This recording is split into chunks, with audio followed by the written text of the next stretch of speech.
Viena diz que é tempo de Bruxelas assumir as responsabilidades e de pôr-termo ao acordo celebrado com Ankara sobre os refugiados.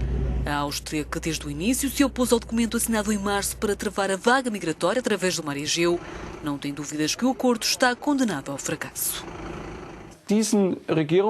Os chefes de governo da União Europeia compreenderam que não era possível gerir a entrada descontrolada de refugiados na Europa Central e tentaram evitar as imagens desagradáveis. Mas, em vez de assumirem o controle das fronteiras, delegaram a tarefa à Turquia. Este castelo de cartas de uma política falsa em matéria de refugiados ameaça agora desabar-se. As fragilidades do acordo entre Bruxelas e Ankara tornaram-se ainda mais evidentes após a presumível tentativa de golpe de Estado a 15 de julho. A União Europeia critica a repressão em curso na Turquia.